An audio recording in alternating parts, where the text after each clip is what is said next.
Hello అందరికీ, ఎలా ఉన్నారు? ఒంట్లో శక్తి పెరగాలన్నా, ఐరన్, కాల్షియం, ప్రోటీన్, ఫైబర్ బాడీకి అందాలన్నా ఇలాంటి ఒక్క రెసిపీ చాలు. తాతల కాలం నాటి నుంచి వస్తున్న రెసిపీనే. మరి మనలో ఎంతమంది ఈ రెసిపీని రెగ్యులర్గా ఫాలో అవుతున్నారనేది మనకే తెలుసు. సో నేను మాట్లాడుతుంది ఆవిరి కుడుము గురించి. ఆవిరి కుడుము ఆవిరి మీద ఉడకడం వల్ల, నూనె అస్సలు వాడకపోవడం వల్ల, పైగా దీంట్లో పొట్టు మినపప్పు ఉండటం వల్ల హెల్త్ బెనిఫిట్స్ అల్టిమేట్గా ఉంటాయన్నమాట. ఎటువంటి హెల్త్ ప్రాబ్లమ్స్ రావు. పిల్లలకైతే చిన్న వయసు నుంచే ఇలాంటి బ్రేక్ఫాస్ట్ అలవాటు చేయాలి. ఒక్కటి తిన్నారంటే ఈ ఆవిరి కుడుము ఒక ఫుల్ మీల్తో సమానం అన్నమాట. ఓకేనా? నేను ఇలా స్టీమర్లో కుక్ చేసుకున్నాను. ఇది లేకపోతే ఇడ్లీ పాత్రలో అయినా కుక్ చేసుకోవచ్చు. ట్రెడిషనల్గా అయితే గిన్నెలో వాటర్ పోసి దానిపైన ఒక కాటన్ క్లాత్ కట్టేసి దాని మీద ఉడికిస్తారనమాట. సో నెయ్యి కంపల్సరీగా వడ్డించుకోండి.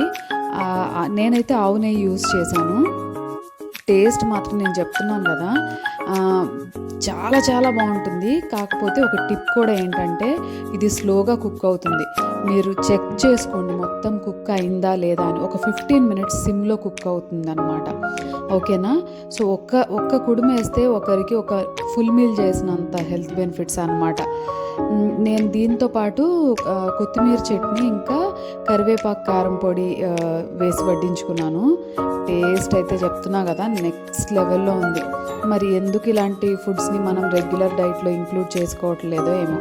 నేనైతే ఇప్పటి నుంచి ఇలాంటివి కంపల్సరీగా డైట్లో ఇంక్లూడ్ చేసుకుంటూనే ఉంటాను. అవి మీతో షేర్ చేస్తూనే ఉంటాను. ఇలాంటివి తెలుసుకోవాలంటే తప్పకుండా మన ఛానల్ని సబ్స్క్రైబ్ చేయండి. అలానే కమెంట్స్లో ఇంకెలాంటి ఫుడ్స్ మీకు నచ్చుతాయో షేర్ చేయండి. నేను కూడా ట్రై చేస్తా. నేను కూడా మీతోటి షేర్ చేసుకుంటా. చూసారు కదా ఎంత చక్కగా ఉడికిపోయిందో ఇది.